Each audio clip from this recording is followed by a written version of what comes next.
आमची गुरुदेवता कलावती माता, आमची गुरुदेवता कलावती माता. धन्य श्री हरी मंदिर, धन्य श्री हरी मंदिर, धन्य श्री हरी मंदिर आनंद भुवन. धन्य श्री हरी मंदिर, धन्य श्री हरी मंदिर, धन्य श्री हरी मंदिर आनंद भुवन. श्री सद्गुरुनाथ महाराज की जय. नमस्कार. बेळगाव निवासी परमपूज्य श्री कलावती देवी यांच्या जीवनचरित्रावर आधारित पॉडकास्ट मालिकेतील पहिल्या भागात मी सौ गौरी गोठिवरेकर तुम्हा सर्वांचं अगदी मनापासून स्वागत करते. सदर पॉडकास्टची निर्मिती संकल्पना दापोली येथील श्री निलेश साबळे यांची असून व्हिडिओ दिग्दर्शन श्री महेश गुजर यांचं आहे. आपली भारतभूमी ही संपन्नतेने विविधतेने नटलेली आहे. या भारत देशाला संतांची मोठी परंपरा लाभली आहे.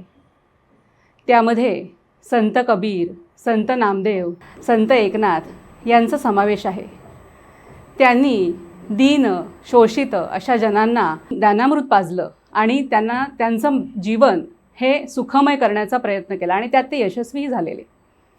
या पुरुष संतांबरोबरच महत्त्वाच्या स्त्री संत म्हणजे संत मीराबाई, संत जनाबाई, संत सखुबाई, संत अक्क महादेवी यांचंही कार्य तितकंच थोर आहे. आणि याच स्त्री संत मालिकेत एक महत्त्वाचं नाव गौलं गेलं आहे, ते म्हणजे बेळगावच्या परमपूज्य श्री कलावती देवी यांचं. या पॉडकास्टमध्ये आपण परमपूज्य श्री कलावती देवी यांचा जन्म, त्यांच्यावर झालेली गुरुकृपा, त्याच्यानंतर त्यांनी केलेली कीर्तन सेवा, त्यानंतर त्यांनी केलेली हरिमंदिराची स्थापना आणि पूर्ण त्यांच्या जीवनातील कार्य, लोकांना आलेले अनुभव, लोकांचा केलेला त्यांनी उद्धार, या सर्वांचा समावेश आहे. हे सर्व आपल्याला जाणून घ्यायचं आहे. आजच्या पहिल्या भागामध्ये आपण आमंत्रित केलं आहे ठाणे येथे निवास असणारे श्री उमेश वैद्य यांना. नमस्कार दादा. नमस्ते. उमेश दादांची ओळख म्हणजे परमपूज्य यांचे सच्शिष्य श्री मधलूर दादा यांचा त्यांना विशेष सहवास लाभला आणि त्याच्यामध्ये मधलूर दादांकडून त्यांच्यावर बोधाचा अतिशय सुंदर असा वर्षाव झालेला आहे. उमेश दादांचा जन्मच मुळी परमपूज्य आईंच्या आशीर्वादाने झाला असं म्हणायला पाहिजे. त्याचं झालं असं की उमेश दादांच्या मातोश्री यांना झालेली मुलं जगत नव्हती. त्यावेळेला उमेश दादांच्या आजी या त्यांना कलावती आईंकडे म्हणजे परमपूज्य आईंकडे घेऊन गेल्या आणि सांगितलं की असं असं आहे, काय करावं. तेव्हा परमपूज्य आईंनी त्यांना काहीसा नेम सांगितला. तो नेम केल्यानंतर वर्षभरातच उमेश दादांचा जन्म झाला. मग दर्शनासाठी त्यांना परमपूज्य आईंकडे उमेश दादांच्या मातोश्री आणि त्यांच्या आजी असं घेऊन गेल्या आणि परमपूज्य आईंनी उमेश दादांना त्यांना स्वतःच्या पायावर घालायला लावलं. म्हणजे अक्षरशः त्यांच्या पायावर ठेवलं. म्हणजे आपण म्हणतो ना की पायावर घातलं गेलं, ते अगदी शब्दशः त्यांच्या बाबतीत खरं आहे. आणि ह्या सगळ्या आशीर्वादामुळेच उमेशदादांकडे अतिशय वेगवेगळ्या कलागुणांनी असे युक्त असे उमेशदादा आहेत. परमपूज्य आईंच्या जीवनचरित्रावर आधारित गीतकलायन या गीतांचं लेखन त्यांच्याकडनं झालेलं आहे. अशा सिद्धहस्त लेखक असे कवी असे उमेशदादा आज आपल्याकडे आलेले आहेत. उमेशदादा, आम्हाला आईंच्या संपूर्ण चरित्राची ओळख तुमच्याकडनं करून घ्यायची आहे. तर सुरुवातीला आम्हाला हे जाणून घ्यायची खूप उत्कंठा आहे की आईंचा जन्म कुठे आणि केव्हा झाला. धन्यवाद गौरी. खरं म्हणजे परमपूज्य आई श्री कलावती देवी ज्यांना आज आपण म्हणतो, त्यांचं संपूर्ण जीवन हे अत्यंत दैवी गोष्टींनी खूप भरलेलं आहे. त्याच्यामध्ये अनेक भक्तीच्या गोष्टी आहेत, युक्तीच्या गोष्टी आहेत, दैवी गोष्टी आहेत. अशा आणि आपल्याला ज्याच्या प्रसंगामधनं आपल्याला अनेक प्रेरणा घेता येतील असे प्रसंग त्या चरित्रात आपल्याला पावलोपावली आढळतात. आता त्यांच्या जन्माची हकीकत जी आहे ती बाबूराव आणि सीतामाई हे एक जोडपं कारवार येथे राहत होतं. आता हे जोडपं देखील कसं होतं तर अत्यंत प्रामाणिक, सद्गुणांनी भरलेलं, की ज्याला खरेपणा, सच्चेपणा त्यांच्यामध्ये होता. त्यांची आई सीतामाई अत्यंत कर्तव्यदक्ष, पतिपरायण अशी होती. अत्यंत सच्शील असं हे जोडपं होतं. म्हणजे आपण ज्याला म्हणतो की शुद्ध बीजापोटी फळे रसाळ गोमटी, असं अशा आईवडिलांच्या पोटी माऊलींचा जन्म झालेला आहे. खरं म्हणजे विवाहानंतर बरीच वर्षे ह्या दाम्पत्याला सुपुत्र प्राप्ती किंवा कुठली मुलगा किंवा मुलगी असं झालं नाही. सुपुत्र प्राप्तीचं त्यांना अत्यंत म्हणजे त्या उद्देशानेच त्यांनी व्रतवैकल्य पुढं करायला सुरुवात केली. अनेक व्रतवैकल्य त्यांनी केली. त्याच्यामध्ये एक सहस्रलिंगार्चनाचं व्रत शेवटी त्यांनी सुरुवात केलं. ते साल होतं 1907 आणि त्यातल्या श्रावण महिन्याच्या सुमारास त्यांनी सहस्रलिंगार्चनाचं व्रत आरंभ केलं. सहस्रलिंगार्चना म्हणजे शंकराची 1000 लिंग स्थापन करायची आणि त्याची विधिवत पूजा करायची आणि असं ते व्रत असतं. तर त्या व्रताची समाप्ती सांगता जी आपण म्हणतो ती दुर्गाष्टमीच्या दिवशी झाली आणि त्याच्यानंतर त्याच रात्री दुर्गादेवी प्रत्यक्ष बाबूरावांच्या स्वप्नामध्ये आली आणि तिने त्या स्वप्नामध्ये दृष्टांत दिला त्यांना की मीच तुझ्या वंशामध्ये जन्म घेणार आहे. असं त्यांना दृष्टांत दिल्यावर त्याप्रमाणे त्यांना प्रचिती आली आणि त्यापुढे सीतामाईंना जे डोहाळे लागले त्याच्यावरून आपल्याला त्याची कल्पना येते की अत्यंत सात्विक असे डोहाळे लागलेले आहेत त्यांना असं वाटतं की संत सहवास करावा आणि देवळात जावं, देवाचं भजन कीर्तन ऐकावं, गावं, सतत नामस्मरणी घेऊन आपण नामस्मरण करावं, हे असेच डोहाळे त्यांना लागलेले होते की अत्यंत सात्विक असे डोहाळे, म्हणजे वेगळेच असे डोहाळे लागले. आणि त्यानंतर 1908 साल उजाडलं आणि ऋषीपंचमीच्या दिवशी ब्राह्मी मुहूर्तावर सकाळी पहाटेच्याही आधीची वेळ, ब्राह्मी मुहूर्त म्हणजे त्या मुहूर्तावर परमपूज्य आईंचं म्हणजे अवतरण झालं आणि त्यांचा जन्म झालेला आहे. असं परमपूज्य आईंच्या जन्माची हकीकत आहे. त्यानंतर त्यांचं म्हणजे नामकरण वगैरे कसं काय झालं, म्हणजे ते किंवा नाव काय ठेवलं ते सांगा ना मग. आता त्या काळी अजूनही 12व्या दिवशी मुलाचं नाव ठेवायची पद्धत आहे. त्यावेळी तसंच झालं की 12व्या दिवशी त्या मुलीचं नाव नामकरण समारंभ केला थाटामध्ये आणि खरं म्हणजे मुलगी झाली म्हणून ते दोघे थोडेसे नाराज झाले की आपल्याकडे अजूनही ते आहे की मुलगा हवा म्हणून. परंतु पुढं जसं जसं त्या मुलीचे सद्गुण आणि काहीतरी वेगळे पण त्यांना जेव्हा अनुभवायला आलं किंवा दिसायला लागलं तिच्या वागण्या बोलण्यामध्ये, तेव्हा मात्र ती खंत त्यांची साप पुसली गेली. तर मुलीचं नाव रुखुमाबाई असं ठेवलं आणि पण लाडानं बाबूराव म्हणजे तिचे वडील तिला बाळ असंच लाडीक हाक मारत असत. त्यांचं तिच्यावर अत्यंत प्रेम होतं आणि त्यांची एक जोडीच होती म्हणा ना, बाळ आणि बाबूराव. कुठेही जायचं तरी तिला ते घेऊन जात असत आणि अशा रीतीनं नामकरण करून बाळ असं नाव ठेवलं. पुढे त्या नावामध्ये अनेक बदल झाले. सद्गुरूंनी पुढे नाव ठेवलं. आपण आज त्यांना आई म्हणून ओळखतो, परंतु बाबूराव त्यांना बाळ म्हणून हाक मारायचे. लहानपणी बाळ या नावानेच ती ओळखली गेलेली. मग आता ह्या बाळलीलांचं वर्णन थोडं तुम्ही करा ना, कारण आपल्या गुरूंच्या बाळलीलांचं वर्णन ऐकणं ही एक आनंदाची पर्वणी असते, तर ती जरा करा ना तुम्ही थोडं. काय आहे की मुळातच हा दुर्गादेवीचा अवतार, देवीनं सांगितल्याप्रमाणे अवतार म्हणूनच त्यांचा जन्म झालेला आहे आणि त्या अवतारामध्ये इतरही आपण अवतार बघितले तर त्यांच्याही बालपणी अत्यंत विलक्षण घटनांचा अंतर्भाव असतो. तसं याही म्हणजे आयुष्यामध्ये यांच्या परमपूज्य आईंच्या आयुष्यामध्ये अशाच घटनांचा आहे. तर बाललीलामध्ये पण सगळ्या लीला ह्या परमेश्वराशी संबंधित आहेत. एकतर मुळात अत्यंत तैलबुद्धी होती, अत्यंत हुशार, परिस्थितीचं आकलन करण्याची जी क्षमता त्यांची ती अत्यंत विलक्षण होती आणि परमेश्वरावर भक्ती होती, परमेश्वराकडे नैसर्गिक ओढ होती आणि मोठ्यांचा आदर करायचा किंवा आपल्याला सांगितलेलं लगेच ऐकायचं आणि नुसतं ऐकून नाही तर त्याचं ते अंमलात आणायचं असा त्यांचा एक स्वभाव होता. तर लहानपणचे बाललीला म्हणलीस तर एकदा काय झालं की त्यांना लहानपणी एक सुपारी एवढं गळू झालं पाठीला आता लहान मूल आणि एवढं गळवाचा त्रास म्हटल्यानंतर कुणी अत्यंत त्रासून म्हणजे थैथयाट देखील करेल. परंतु तसं काही न करता ते सगळं सुशीक त्यांनी सोसलं आणि त्या प्रसंगातून बाहेर पडल्या. परमेश्वरावर अत्यंत भक्ती आणि श्रद्धा असल्यामुळे किंवा परमेश्वराचं गुणगान किंवा त्याचं भजन ऐकणं, स्वतः करणं हे अत्यंत आवडत असल्यामुळे त्यांचं बालपण हे परमेश्वराच्या भोवतीच साधारणतः गेलेलं आहे. एकतर पुढं काय झालं की ते सगळे कुटुंब त्यांचं हे पुढे गोकर्ण क्षेत्री राहायला गेलं. त्यांचे वडील जे बाबूराव होते ते औषधांची त्यांना फार चांगली माहिती होती आणि 12 औषधं किंवा युनानी किंवा होमिओपॅथिक औषधांची त्यांना फार चांगली माहिती होती आणि त्यांचं दुकान पण होतं. अगोदर कारवारला आणि नंतर गोकर्णाला देखील त्यांचं औषधी दुकान होतं. त्यांच्या हाताला अत्यंत चांगला गुण होता. म्हणजे कित्येक रोगी, असाध्य रोगी देखील त्यांनी बरे केलेले आहेत. कित्येक रोगी लांब लांबून त्यांच्याकडे यायचे बरं वाटावं म्हणून. आणि ते पूर्वीच्या काळी काय अशी हॉस्पिटल वगैरे नव्हती. तर एकदा याच्यामध्ये घटसर्पाची साथ आली. कारण घटसर्पाचं दुखणं हे त्या काळामध्ये अत्यंत असाध्यच मानलं जायचं, म्हणजे त्याच्यामुळे मृत्यू देखील ओढवायचा. तर त्या घटसर्पाच्या साथीमध्ये त्यांनी फार महत्त्वाचं काम केलेलं आहे. अनेक गावोगावचे रोगी त्यांच्याकडे यायचे. ते रोग्याला औषधोपचार तर करायचेच, परंतु त्याला लगेच घरी न सोडता आपल्या ठिकाणीच तिथेच ठेवून घ्यायचे.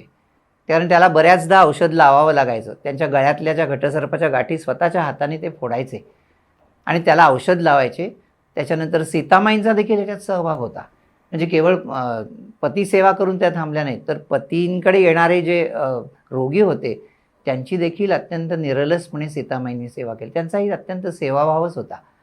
आणि त्या रोग्यांना मग लापशी करून दे, कांजी करून दे, गरम गरम घसा शेकायला, असं करून त्याला 1-2-4 दिवसांनी बरं वाटल्यावर मग ते आपल्या गावाला त्यांची पाठवणी करायची. म्हणजे असं अत्यंत सेवाभावी वृत्तीचं दाम्पत्य होतं. आणि साहजिकच बाळाला सेवाभावी वृत्तीचे संस्कार देखील त्याच्यामुळे घडलेले आहेत. म्हणून त्यांच्या गोकर्ण क्षेत्राचं ठिकाण आहे, त्यामुळे तिथे साधारणतः कीर्तनकार, प्रवचनकार हे सगळं 12ही महिने यांची ये-जा असायची. तर तिथे असे अनेक कीर्तनकार यायचे. तर बाबूराव आवडीने तिला घेऊन जायचे की बाळ चल, आज हे कीर्तन आहे, अमुक स्वामींचं प्रवचन आहे. तर आपल्या वडिलांचा हात हातात घेऊन बाळ आवडीने कीर्तनाला जायची आणि सर्वात पुढे बसून ते कीर्तन ऐकायची. त्याच्यातलं काही जर अडलं तर त्या कीर्तनकार किंवा प्रवचनकारांना ते विचारायचे देखील की स्वामी तुम्ही असं म्हणालात की हे काय आहे. आणखीन एक सर्वात ह्या महत्त्वाचं एक घटना म्हणजे सांगतो की हे जे घराणं कल्याणपूरकर नाव त्यांचं, ह्या घराण्यामध्ये शिवराम स्वामी नावाचे एक फार मोठे सत्पुरुष पूर्वी होऊन गेलेले होते. म्हणजे त्यांची पुण्याई ही पुढे चालत चालत आली आणि त्याच्यामध्ये देवीने अवतार घेऊन बाळाचा जन्म झाला असं म्हणायला हरकत नाही. त्या काळी तिथे तीर्थ होती, निराळी तीर्थक्षेत्र असल्यामुळं. तर त्या पक्षी तीर्थ वगैरे, तर त्या म्हणजे त्या तलावावर जाऊन माघस्नान, कार्तिक स्नान, वैशाख स्नान इत्यादी स्नानं बाळ करायला लागली. त्याबरोबरच्या तिथल्या राहणाऱ्या भगिनी कोणी जात असतील तर ते विचारायचे तुम्ही कुठे जाता. तेव्हा त्या म्हणायच्या बाळ आता कार्तिक स्नान सुरू झालं, आम्ही कार्तिक स्नानाला जातो. म्हणजे काय असतं, मग त्यांच्याकडून सगळं समजावून घ्यायची आणि उद्यापासून मी पण तुमच्याबरोबर येईन, पण तुम्ही अशी काळजी करू नका की एवढ्या पहाटे मी कशी उठेन. तर मी माझे कपडे सगळे उशाशीच घेऊनच मी झोपेन आणि तुम्ही फक्त दारावर 3 वेळा टकटक करा की लगेच मी तयार होऊन तुमच्याबरोबर येईन. अशा रीतीनं कित्येक वर्षे एका लहान मुलीकडून म्हणजे त्या की कार्तिक स्नान, माघस्नान आणि वैशाख स्नान. आता वैशाख स्नान आणि माघस्नान म्हणजे वैशाख स्नान कुणी करेल कारण उष्णतेचे दिवस असतात, परंतु कार्तिक आणि माघस्नान म्हणजे त्या थंडीमध्ये उठायला पण त्याचं काही नव्हतं बाळाला. ते अत्यंत आवडीने हे करायचे. किंवा घरामध्ये खेळ काय होते म्हणाल तर देव मांडायचा, देवाची मूर्ती ठेवायची आणि त्याच्यापुरती फुलांची आरास करायची, त्याची षोडशोपचारे पूजा करायची आणि त्याच्यासमोर भजन म्हणायचं. मग आईने दिलेल्या खाऊचा त्याच्यासमोर नैवेद्य दाखवायचा आणि बाजूच्या मित्रमैत्रिणींना तो वाटायचा. असेच तिचे खेळ होते. कुठेतरी बागेत जायचं किंवा एखाद्या शिवालयात गेलं तरी तिथे पण एकांतात बसायचं, ओम ओम म्हणायचं. हे असेच अत्यंत आवडीचे खेळ होते. बाबूराव स्वतः अत्यंत मधुर स्वर होता त्यांचा आणि त्यांना पेटी, तबला इत्यादी वाद्य देखील चांगली वाजवता यायची. आणि घरामध्ये भजनाचा पण परिपाठ होता. त्याच्यामुळं भजन करायचं अत्यंत सुंदर आवाजामध्ये, आणि तैलबुद्धी असल्यामुळे सगळे आर्या भजन म्हणजे अभंग संतांचे किंवा इतर जे काही स्वामी कीर्तनामध्ये जे ऐकलेलं असेल ते अत्यंत एकदा ऐकलं की लगेच त्यांचं पाठ व्हायचं. म्हणून जाता येता ते गुणगुणतच जायचं मंदिरामध्ये आणि ते गुणगुणतच परत यायचं. कधी तिथे समुद्र असल्यामुळे कधी हे पुत्री आणि वडील यांची जोडगोळी कधीतरी समुद्रावर तिला घेऊन जायचे, आणि त्या समुद्रावर गेल्यावरती हिचा खेळ काय असेल तर तिथे बारीक वाळू रेती असते, त्या रेतीची एक शंकराची पिंड बनवायची, त्याच्यावर शिंपल्याने असं गंध वगैरे काढायचं आणि त्याच्यासमोर आरास मांडून तिथे ओम ओम ओम म्हणत बसायचं. म्हणजे प्रत्येक घटनेमध्ये देव किंवा परमेश्वरच तिला दिसायचा. बरं, कुणाच्या चाहड्या करायच्या नाहीत, कुणाला वाईट बोलायचं नाही. एकदा पुढे शाळेमध्ये घातलं तिला, आणि शाळेमध्ये एक प्रसंग आहे की एकदा तिच्या सहपाठी म्हणजे काही इतर मुली मैत्रिणी अभ्यासामध्ये त्यांची काहीतरी चूक झाली म्हणा, तर ती शिक्षिका होती, कारण बाळाची कधी चूक होत नसे, ती एक पाठीच होती. तर वर्गातली सर्वात हुशार मुलगी म्हणून आता तू ह्यानी काहीतरी चूक केलेली आहे ह्या मुलींनी, म्हणून तू आता त्यांना शिक्षा कर, तू त्यांच्या थोबाडीत मार, असं त्या शिक्षिकेने सांगितल्यावर तिला अत्यंत वाईट वाटलं ती गोष्ट. कारण कुणाचंही मन, आता हे प्रत्यक्ष मारणं तर सोडाच, पण कुणाचं मनही दुखवायचं असं म्हटलं तरी तिला अत्यंत जीवावर यायचं. अशाच तिच्या बाळालीला आहेत, अत्यंत सात्विक. म्हणजे बाबूरावांनी अतिशय छान असे संस्कार त्यांच्यावर केलेले, म्हणजे त्या पुढे ज्या संतपदाला पोहोचल्या त्याच्यामध्ये ह्या सगळ्याचा खूप मोठा महत्त्वाचा वाटा आहे. आता त्यांना ह्या बालवयात कोणा संतांचा सहवास मिळाला होता का? हो, सारखंच येणं जाणं असायचं. कारण गोकर्ण क्षेत्र हे क्षेत्र म्हणूनच प्रसिद्ध आहे. त्या क्षेत्रामध्ये अनेक म्हणजे धार्मिक घटनांचं एक केंद्र आपल्याला म्हणता येईल. आजही ते आहे, त्यावेळी तर होतंच. तेव्हा तिथे अनेक मंदिरं होती, घाट होते, समुद्र होता. तर त्या देवळांमधनं सतत धार्मिक कार्यक्रम सुरू असायचे, आणि तिथे स्वामी यायचे वेगवेगळ्या तऱ्हेचे, त्यांचे वेगवेगळ्या पंथाचे स्वामी यायचे. तिथे त्यांची कीर्तनं चालायची, प्रवचनं चालायची. तर एकदा असं झालं, एक घटना त्याच्या संबंधाची आहे की हळूहळू बाळाचं मन कृष्ण भक्तीकडे वळायला लागलं. कृष्ण हा अत्यंत आवडता देव, म्हणून त्याचा मुरली वाजवताना आणि सारखं तिच्या प्रार्थना जरी बघितल्या तर त्या कृष्णाच्या भोवतीच आपल्याला फिरताना दिसतात. कृष्णावर अत्यंत प्रेम होतं. बालवयातील संस्कार किती महत्त्वाचे असतात हे तुम्ही सांगितलेल्या उदाहरणावरून लक्षात येतं. म्हणजे बाबूरावांनी इतके सुसंस्कार केले की त्यानंतरच माऊलींना संत पदाला पोहोचायला मदत झाली. मग असंच कोणी संतांचा असा सहवास बालपणात लाभला का? नक्कीच. पूर्णानंद सरस्वती नावाचे एक थोर संत म्हणजे संन्यासी होते, आणि ते एकदा म्हणजे दरवर्षीच ते येत असत गोकर्णाला. तसं ते आले आणि त्यांची प्रवचनं म्हणजे तिथे चालू होती एका मंदिरामध्ये. तर पूर्णानंद सरस्वतींसारख्या संतांचं दर्शन आणि त्यांचं ऐकण्यासाठी बाबूराव जातच होते, त्याच्याबरोबर बाळही जात होती. आणि तिने अत्यंत सुरुवातीपासून शेवटपर्यंत स्वामींची सगळी प्रवचनं ही ऐकली. स्वामींना फार कौतुक वाटायचं की सगळी लोक बसली, म्हणजे एवढीशी छोटी मुलगी सर्वात पुढे येऊन अत्यंत तन्मयतेने ते काय म्हणतायत त्याच्याकडे ती ऐकते, ते समजून घेण्याचा प्रयत्न करते. आणि त्याच्यामध्ये काही अडलं तर ती स्वामींना विचारायची देखील धीटपणे की तुम्ही आता प्रवचनात हे सांगितलं तर त्याचा काय अर्थ आहे, आणि तो लगेच समजून घेऊन मग अत्यंत आनंद व्हायचा ती गोष्ट समजली की. तर त्या असे जे पूर्णानंद सरस्वती होते, त्यांच्या कीर्तन किंवा त्यांच्या जे प्रवचन समाप्ती झाल्यानंतर त्यांना पुढं चातुर्मासासाठी गोव्याला जायचं होतं. तेव्हा त्या बाळावर अत्यंत त्यांना आवडतच होती ती, पुढं बसून त्या ऐकणारी अत्यंत चतुर अशी मुलगी. तेव्हा स्वामी बाळला म्हणाले की बाळ, आता ह्यापुढे मी गोव्याला जाणार, इथला माझा मुक्काम संपला, तर तुला काहीतरी द्यायचं आहे मला, मी काय देऊ तुला, असं स्वामींनी विचारल्यावरती कुणी लहान मुलाच्या ह्याच्याप्रमाणे कुणी काही वेगवेगळं मागेल. परंतु बाळाचं वैशिष्ट्य असं की त्या पूर्णानंद स्वामी रोज स्वतः पूजा करायचे, आणि त्यांच्या पूजेमध्ये एक छोटीशी गोपाळकृष्णाची चांदीची मूर्ती होती. तर ते बाळ बघतच होती की ते पूजा करतात, अत्यंत सुंदर पूजा ती बघत राहायची, स्वामी कसे पूजा करतात. स्वामींनी तिला असं विचारलं की बाळ, मला तुला काहीतरी द्यायचं आहे, तर मी काय देऊ तुला. तर क्षणाचाही विलंब न लावता बाळ म्हणाली की स्वामी, तो तुमच्या पूजेमधला तो बाळकृष्ण आहे ना, गोपाळकृष्ण, तो मला अत्यंत आवडतो. द्या असं म्हणाली नाही, हां, तो मला आवडतो. तेव्हा स्वामींनी ओळखलं की तिला श्रीकृष्ण आवडतो. त्यांनी क्षणाचाही विलंब न लावता ती चांदीची गोपाळकृष्णाची मूर्ती उचलली आणि बाळच्या सुपूर्द केली. आणि पुढे पुढे त्या कृष्णावरच तिचं कृष्णप्रेम वाढत गेलं. तो स्वामींनी दिलेला बाळकृष्ण तर तिचं दैवतच झालं. म्हणजे त्याच्यापुढे तिची भक्ती पुढे भरास आलेली दिसते. तेव्हा श्रीकृष्ण हेच मूळ दैवत झालं. तर अशा अनेक संतांचा सहवास आणि मुळात त्यांच्या घराण्यातच संत परंपरा होती, ते एक कारण आहे. आणि मूळचा सात्विक स्वभाव, संत सज्जन त्यांचा सहवास, ह्या सगळ्या गोष्टीमुळे पुढे उत्तरोत्तर प्रगतीच होत गेली तिची परमार्थामध्ये. असा तो प्रसंग आहे. शालेय शिक्षणाबद्दल तर तुम्ही मगाशी उल्लेख केलेलाच आहे की अतिशय हुशार, तल्लख अशी बुद्धिमत्ता होती आणि सात्विक भाव होता तिथेही तिचा. आता बाळच्या आणि बाबूरावांच्या प्रेमाविषयी एखादा काही प्रसंग तुम्हाला सांगता येईल का? त्या दोघांचं एकमेकांवर फार प्रेम होतं. वडिलांचं मुलीवरती आणि बाळचं वडिलांवरती. तेव्हा त्यांच्या वागणुकीमध्ये जरा थोडा जरी बदल झाला तरी तिला लगेच कळायचं की आज काहीतरी खटकलं. एक प्रसंग असा आहे की त्यांच्या हातून एक पैसा म्हणजे काही नोट जी असते आपली पैशाची ती हरवली. त्यांनी सगळीकडे शोधली पण ती कुठंच मिळाली नाही. तेव्हा ते थोडेसे हे झाले, खट्टू झाले की काय घरात सांगितलं तर उगाच सगळे म्हणतील किंवा कोणा नोकरावरती आळ घेतलं जाईल असं होईल.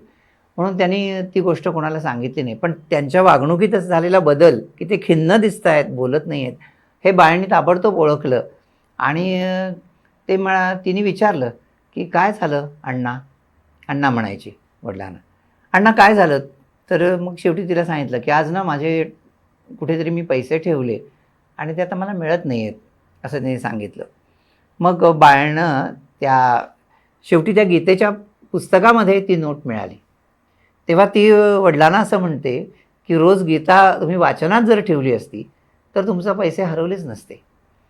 ते उघडलंच नाही पुस्तक, त्याच्यामुळे ते पैसे कुठे गेले तुम्हाला कळलं नाही. म्हणजे या छोट्या थोड्या प्रसंगातनं पण त्यांच्यातलं जे एकंदर घनिष्ठता जी आहे आई वडील आणि मुलगी या नात्यामधली ती प्रतीत होते. एकदा असंच रात्रीच्या वेळी तिने कीर्तन बघायची, त्यामुळे लहान वय, तेव्हा आपण पण कीर्तन करावं असं तिला वाटलं. आणि रात्रीचा प्रसंग, सगळेजण झोपले होते, रात्रीची वेळ होती आणि तिनं हातात चिपळ्या घेऊन भजन म्हणत म्हणत कीर्तनाला प्रारंभ केला. आणि त्या कीर्तनामध्ये भीमसेनाचा अभिनय ती करायला लागली, भीमाचा. आता ते कीर्तनात बघितलेलं असतं की भीमसेन कसा होता वगैरे. दांड दांड पाय आपटणं सुरू झालं. त्याबरोबर आवाज आला, सगळे उठले वडील. आणि काय करते, कसला आवाज येतोय असं बघितल्यावरती हिचं कीर्तन सुरू आहे. अत्यंत तन्मयतेने, डोळे मिटलेले आहेत, हातात चिपळ्या घेतलेल्या आहेत आणि कीर्तन सुरू आहे. त्याबरोबर ते हळूच गेले आणि बाळला म्हणाले की अगं आता रात्रीचा देव झोपलेला असतो, तेव्हा तू असं जर केलंस तर त्याची झोप मोड होईल आणि त्याला त्रास होईल. असं म्हटल्याबरोबर हो का अण्णा, मला माहिती नव्हतं, हां माझी चूक झाली, आता मी पुन्हा असं करणार नाही असं म्हणून जे जे काही चांगलं ते तिला शिकवत ते त्या क्षणाला ती आत्मसात करत असे आणि आपल्या आचरणात आणत असे. म्हणजे नुसतं ऐकलं आणि सोडून दिलं असं होत नसे तिच्याकडनं. त्या क्षणापासून ती गोष्ट तिच्या आचरणामध्ये येत असे. असे पुष्कळ प्रसंग त्यांच्या चरित्रामध्ये येतात, त्यापैकी हा एक प्रसंग आहे. आताच तुम्ही म्हणालात की त्यांचं एकमेकांवर अत्यंत जीवापाड प्रेम होतं. होय. आणि मुलीच्या विवाहाचा प्रसंग हा तर वडिलांसाठी अगदी म्हणजे काळजावर दगड ठेवून घडलेली घटना असते. मग बाळच्या बाबतीत लग्नाचा विषय कसा काय, तो प्रसंग कसा काय आला ते जरा सांगा ना. होय, खरं म्हणजे तिला बाळाला लग्नच करायचं नव्हतं. त्याचं कारण काय, तर आपण जर लग्न केलं तर आपण जी देवाची सेवा करतो या प्रकारची सगळी, तर त्याला आपल्याला प्रतिबंध पडेल. आपण संसारात पडल्यावर आपल्याला देवाची सेवाच करता येणार नाही.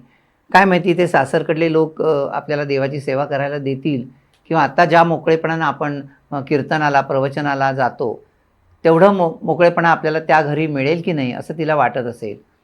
तेव्हा ते नकोच, मी पूर्ण आयुष्यभर परमेश्वराची सेवाच त्यापेक्षा करेन असं तिला वाटत होतं. आणि ती म्हणायची मला लग्नच करायचं नाही म्हणून. परंतु तो काळही तसा होता आणि बाबूरावांनी तिची समजूत काढली मग आणि तिला सांगितलं की तुला देवाची सेवा करायची आहे ना, तर विवाह काय त्याच्या आड येणार नाही किंवा विवाह उत्तरसुद्धा तू देवाची सेवा तेवढीच करू शकतेस जेवढी आज करतेस ती. म्हणून मोठ्या नाईलाजेनंच आणि वडील सांगतायत त्यामुळे त्यांच्या म्हणण्याच्या बाहेर जायचं नाही हे एक पण होतं. त्यामुळे जरी प्रेम होतं तरी धाकही होता आणि एकंदर वडिलांना दुखवायचं नाही असंही होतं. त्यामुळे त्यांनी ती मोठ्या मुश्किलीनंच ते परवानगी दिली लग्नाला. आणि दक्षिण अर्काटकामध्ये राजगोपाल मल्लापूर नावाचं एक स्थळ त्यांना आलं आणि सगळं चांगलं होतं त्यांच्याही घरचं. त्यामुळे तो विवाह ठरला आणि भंडीकेरी मठामध्ये गोकर्णाला तो विवाह पार पडला त्यांचा. अशा रीतीनं रुक्माबाई म्हणजे त्यांचा विवाहाचा योग जुळून आलेला आहे. रुक्माबाईंचा आत्तापर्यंतचा आदर्श असं जर चरित्र बघितलं तर त्यांनी संसार पण अतिशय आदर्श असाच केला असेल. नक्कीच. तर त्याविषयी आम्हाला सांगा ना. आता त्या थोडं त्याच्या आधीची एक गोष्ट सांगतो आणि मी संसाराचं सांगतो की ती लोकं पण जी सासरी होती ती पण अत्यंत देवाधर्माचं करणारी, त्यांना देवाला मानणारी अशीच होती. ते स्वतः पोलीस इन्स्पेक्टर होते आणि घरामध्ये सासू सासरे आणि चुलत घराणं पण त्यांच्या घरामध्ये होतं. असं खूप मोठी बरीच लोकं असलेलं एकत्र कुटुंब होतं. आणि त्या काळी लग्न झाल्यानंतर आपण जसं नवदाम्पत्य कुठल्या देवाला जाऊन मग जातात तसं हा विवाह समारंभ पार पडल्यानंतर ते हुबळीला श्री सिद्धारूढ स्वामी त्यांच्या दर्शनाला, त्यांचा आश्रम आहे, मठ आहे तिथे, तर स्वामींच्या दर्शनाला हे नवदाम्पत्य गेलं आणि मग तिथून आपल्या गावी जाऊ असं त्यांनी ठरवलेलं होतं. त्यामुळे श्री सिद्धारूढ स्वामींच्या दर्शनाला ते ज्या वेळेला गेले हे नवदाम्पत्य आणि त्यांनी जेव्हा सिद्धारूढ स्वामींचं दर्शन घेऊन त्यांना वंदन करण्यासाठी पाया पडायला गेले ते, तर त्यावेळी स्वामींनी तिच्याकडे पाहिलं रुक्माबाईकडे आणि स्वामी तर काय त्रिकालज्ञानी होते. त्यामुळे त्यांचे जन्मसंस्कार आणि त्या जीवावर असलेले एकंदर संस्कार, त्यांची मोक्षाकडे असलेली सुप्त तळमळ हे सगळं स्वामींनी ओळखलं एका क्षणामध्ये. परंतु स्वामी काही बोलले नाहीत त्यावेळी. स्वामी फक्त एवढंच तिला म्हणाले रुक्माबाईंना की तू ओम नमः शिवाय म्हणत जा, एवढंच म्हणाले. आणि त्या रीतीने त्यांनी अनुग्रह तिथे दिला असंच म्हणता येईल आपल्याला. आणि तो ओम नमः शिवाय रूपी जो मणी तो कंठात जो धारण केला आपल्या वाचेमध्ये, तर तो अखंड त्या वेळेपासून ओम नमः शिवाय हा मंत्राचाच जप ती करत होती बाळ. त्यानंतर पुढे ते आपल्या गावाला गेले. आता दिनक्रम जर आपण बघितला सासरी तर अत्यंत आदर्श असा दिनक्रम होता. मुळात सात्विक स्वभाव, कुणाशीही भांडण असं नाही, सगळ्यांची प्रेमानं वागण्याची वृत्ती आणि वळण दिलेलं आईवडिलांनी, त्याचा सगळ्याचा उपयोग त्यांना या संसारामध्ये झालेला आहे. निश्चितच सकाळी लवकर उठायचं, सगळे उठण्याच्या आधी त्या उठत होत्या. ही सगळी जबाबदारी कशी काय म्हणजे तिने सावरली किंवा पेलली हे एक मोठं कोडच आपल्याला वाटतं. सकाळी सगळे उठण्याच्या आधी उठायचं आणि स्नान करून देवाला पहिले काकड आरती करायची, कारण देव पहिला. त्याच्यानंतर मग स्वयंपाकघराकडे वळून न्याहारीचे पदार्थ सगळ्यांना रोज नवीन नवीन करून घालायचे.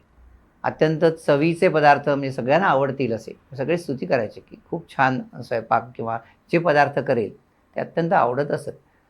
तो स्वयंपाकी देखील होता. तो एकदा रजेवर गेला, तेवढ्या वेळात त्यांना सगळं केलं त्यांनी. तर पुढं त्यांच्याच हातचं लोक त्यांना आवडायला लागलं की जाऊ दे, तो आता नाही आला परत तर तूच कर म्हणून म्हणाले. आणि तेव्हापासून पूर्ण स्वयंपाकघर देखील त्या सांभाळायला लागल्या. न्याहारी झाल्यानंतर पुन्हा आंघोळ करायची आणि मग एकांतात जाऊन पूर्ण मन भरेल इतकी देवाची पूजा करायची. त्याच्यानंतर मग इतर घरातली कामं. आणि एवढंच नाही तर ते जेव्हा राजगोपाल आपल्या कामासाठी बाहेर जायला निघायचे, पोलीस इन्स्पेक्टर असल्यामुळं, ते त्यांच्या बुटाची लेस बांधायला देखील त्या तिथे हजर राहायच्या. म्हणजे तिथे देखील काही कमीपणा नाही आणि सगळ्यांची प्रेमानं वागणं. त्यामुळे थोड्याच कालावधीमध्ये घरच्या लोकांच्या मंडळीच्याच नाही तर घरात नोकरही पुष्कळच होते. पण आपलं काम आपण करावं, गरज असेल तरच नोकर असं. आणि त्या नोकरांनाही घरातल्या माणसांसारखंच प्रेम त्या देत होत्या. त्याच्यामुळे त्यांनाही परकं वाटत नव्हतं. थोड्याच काळामध्ये त्या अत्यंत आवडती व्यक्ती घरातल्या सगळ्यांची, नोकर चाकरासहित असंच सगळ्यांना वाटलं. असा आदर्शवत संस्कार त्यांच्यावर होता आणि त्या संस्काराच्या जोरावर अत्यंत आदर्श संसार केलेला आहे त्यांनी. दादा, आता अशा आदर्श संसार त्या करत होत्या, ह्याच्यात पुढील घटना काय, म्हणजे मुलं बाळं वगैरे याविषयी काही आम्हाला? पुढे त्यांना काय झालं की पुढे एक पुत्रप्राप्ती झाली. अत्यंत आनंदाचा प्रसंग की पुढे थोडक्याच दिवसात त्यांना एक पुत्र लाभ झाला आणि त्याचं छान नाव बाळकृष्ण असं त्यांनी ठेवलं. सगळं हे गोपाळकृष्ण आणि कृष्णावरचं प्रेम असल्यामुळं त्या सगळ्यांचं नाव त्यांचं पहिल्या मुलाचं नाव त्यांनी बाळकृष्ण असंच ठेवलं. आणि पुढे संसार सुरू होता. परंतु ते पुढे घटना अशा काही घडल्या की मुळात मुमुक्षुता असल्यामुळं आणि सिद्धारूढ स्वामींचा आशीर्वाद मिळाल्यामुळं आणि इथे येताना ओम नमः शिवाय नावाचा जो अनुग्रह त्यांना मिळाल्यामुळं तो सतत त्यांच्या मुखाने त्या जपतच होत्या सतत. तर एकदा असं झालं की ते जे पोलीस इन्स्पेक्टर होते राजगोपाल मल्लापूर, त्यांच्या प्रांतामध्ये तिथे कलेक्टरचा मुक्काम आला. कलेक्टर होता आणि त्या कलेक्टरच्या तंबूमध्ये पूर्वी सगळा जंगल भाग असायचा आणि सारा वसुलीसाठी म्हणा किंवा काही कामासाठी सरकारी अधिकारी यायचे. एकतर इंग्रजांचं राज्य होतं त्या काळात आणि ते लोक फिरत यायचे, कुठे राहुटी तंबूमध्ये राहायचे आणि मग पुढे पुढे दरमजल करीत असं ते जायचे. तर त्याच्या तंबूमध्ये त्यांच्या कलेक्टरच्या चोरी झाली. आता हा सरकारी अधिकारी आणि त्याच्याच तंबूमध्ये चोरी झाली म्हटल्यानंतर पोलीस खात्याला फार नामुष्कीचीच ती गोष्ट आहे. आणि म्हणून सर्वात चोख अधिकारी कोण आपल्याकडे, तर राजगोपालराव हेच होते. त्यामुळे त्या चोरीचा तपास त्यांच्याकडे आला. त्यांना सांगितलं की तुम्ही ह्या चोरीचा तपास करा. आता त्यांच्यावरती जबाबदारी आई म्हटल्यानंतर मुळातच ते अत्यंत कर्तव्यदक्षच होते. तेव्हा त्या चोरीचा छडा लावण्यासाठी त्यांनी फार मेहनत घेतली. अनेक तास अनेक दिवस घोड्यावरून जंगलातनं त्यांना रपेट करायला लागली आणि त्या सगळ्याचा एक ताण आला. शेवटी तो चोर पकडला, त्याला ताब्यात दिलं चोराला पकडून आणि मगच त्यांनी सुटकेचा निश्वास टाकला. आणि परंतु तोपर्यंत अत्यंत श्रम झालेले होते त्यांना आणि ते सगळं काम संपवून ते घरी आले. घोड्यावरचा प्रवास, पूर्वी काय असं जीप वगैरे असं नव्हत्या, पोलीस लोकसुद्धा घोडाच वापरत होते. आणि तो घोडा आला आणि त्या घरी आले आणि त्या घोड्यावरनं उतरल्यावर त्यांना पाणी असं म्हणाले तहान लागली. अत्यंत दमलेले होते ते आणि तशा अवस्थेमध्ये हृदयविकार त्यांना झाला आणि त्यांचं हृदय अचानक बंद पडलं आणि त्या जागेवरच त्यांचा प्राण गेलेला आहे. असा अत्यंत कठीण प्रसंग त्यांच्यावर आलेला आहे. आणि त्या काळी तिथे कोणी नव्हतं त्यांच्याजवळ. जवळपासचे नातेवाईक देखील 24 तासाच्या वाटेवर होते. घरामध्ये 1-2 वडीलधारी मंडळी होती तेवढीच आणि ह्या एकट्याच. तेव्हा अशा प्रसंग, असा अत्यंत कठीण प्रसंग त्यांच्यावर आलेला आहे. एक मुलगा लहान बाळकृष्ण आणि दुसऱ्या मुलाच्या वेळी त्या 8 महिन्याच्या त्यावेळेस गरोदर होत्या, पोटातच होता तो मुलगा. असा अत्यंत कठीण प्रसंग त्यांच्यावर आला आणि काही करू शकत नाही. आता मृत्यूपुढे कोणाचं काय चालणार. आणि दुसरी अत्यंत दुःख तर झालंच त्यांना, पण सर्वात वाईट अशा ह्या गोष्टीचं त्यांना वाटलं की आता ह्या परिस्थितीमध्ये देवाची सेवा मला अंतरली. कारण त्या काळी विधवा स्त्रियांचं आयुष्य आपण बघितलं ते फार कठीण होतं. त्यांना सगळ्या धार्मिक कार्यातून त्यांना वर्जच केलं जायचं. त्यांची सावली जरी पडली तरी ती चालायची नाही. इतकं ते कर्मठ वातावरण त्या काळात होतं आणि कर्नाटकात विशेषच होतं दक्षिणेकडे. त्यामुळं आता आपलं कसं होणार.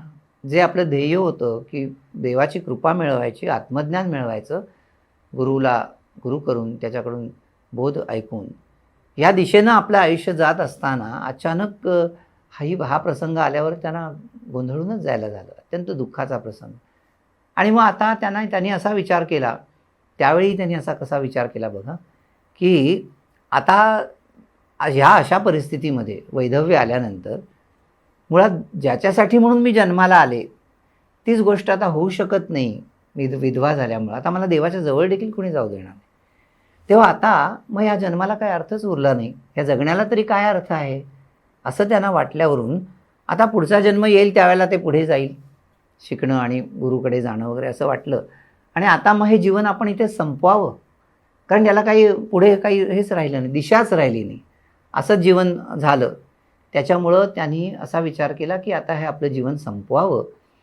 आणि म्हणून त्या गावात एक पडकी विहीर होती. तिथे त्या विहिरीमध्ये देहत्याग करायला त्या प्रवृत्त झाल्या की आता नकोच, हे ठेवायलाच नको, हे आयुष्य ठेवायचं कशा करता. म्हणून अत्यंत प्रखर सूर्य जो होता तो मावळला आणि त्या सूर्यात मावळून अंधार झाला. त्या अंधारात आता आपलं कसं चालणार, कसं होईल, म्हणून देहत्याग करायला त्या प्रवृत्त झाल्या. त्या विहिरीकडे गेल्या आणि देह विहिरीमध्ये लोटणार इतक्यात त्या सगळ्या प्रसंगाने अत्यंत कलाटणी घेतलेली आहे. आणि तिथे जटाधारी साधू प्रगट झाला. आणि तो साधू प्रगट झाला आणि म्हणाला, थांब थांब माई थांब. त्याबरोबर बघितलं की कोण आहे. तेव्हा त्याने असं सांगितलं की तू हे करू नकोस. देहत्याग करणाऱ्या लोकांना वाचवण्यासाठी तुझा जन्म आहे, तेव्हा हे काम तू करू नकोस. आणि त्या साधूंनी सांगितलं, तू लवकरच हुबळीला श्री सिद्धार्थ स्वामींच्याकडे जा आणि त्यांच्या मार्गदर्शनाखाली तू पुढे अभ्यास कर. तेव्हा तुझ्या दुःखाचा प्रलय होण्याची वेळ आता अगदी जवळ आलेली आहे, तेव्हा तू अजिबात खंत मानू नकोस. तू देहत्याग तर अजिबातच करू नकोस. तुझा देहत्याग म्हणजे तू देहत्यागासाठी आलेली नसून देहत्याग करणाऱ्या विफलग्रस्त माणसांचं आयुष्य वाचवण्यासाठी तू आलेली आहेस. ते ऐकल्याबरोबर एकदम मन त्यांचं शांत झालं. म्हणजे त्यांना हे कळलं की आपल्या आयुष्याला पुढे दिशा आहे आणि परमेश्वराचं आपल्या आयुष्याकडे बारकाईनं लक्ष आहे. तो आपल्याला पुढची प्रेरणा देतो आहे असं वाटल्यावरून ते दुःख सगळं तिथे निमालं त्यांचं. शांत झाल्या आणि तो देहत्याग करण्याचा विचार रहित झाला. आणि मग पुढे आपल्या पद्धतीप्रमाणे त्यांना बाबूराव मुलगा, त्या स्वतः आणि पोटात असलेलं 8 महिन्याचं बाळ, असं या सगळ्यांना ते आपल्या माहेरी घेऊन आलेले आहेत, म्हणजे गोकर्णाला. म्हणजे अशा प्रकारे त्यांचं पुढची वाट जी आहे परमेश्वराने मोकळी केली असं आपल्याला म्हणता येईल. प्रेक्षक हो, आपल्याला परमपूज्य आईंच्या जन्मापासूनचं चरित्र उमेशदादा आज सांगत आहेत. यापुढे त्यांच्या जीवनात काय घटना घडल्या याची उत्कंठा आपल्याला सगळ्यालाच लागलेली आहे. त्यासाठी भेटूया आपण पुढच्या भागात. दादा, आज तुम्ही इथे आलात आणि अत्यंत विस्मयकारक अशा सगळ्या घटना परमपूज्य आईंच्या जीवनातील आम्हाला सांगितल्यात, त्याबद्दल तुमचे मनापासून आभार. श्री सद्गुरुनाथ महाराज की जय. परमपूज्य गुरुदेवता श्री कलावती माता की जय. परमपूज्य गुरुदेवता श्री कलावती माता की जय. परमपूज्य गुरुदेवता श्री कलावती माता की जय.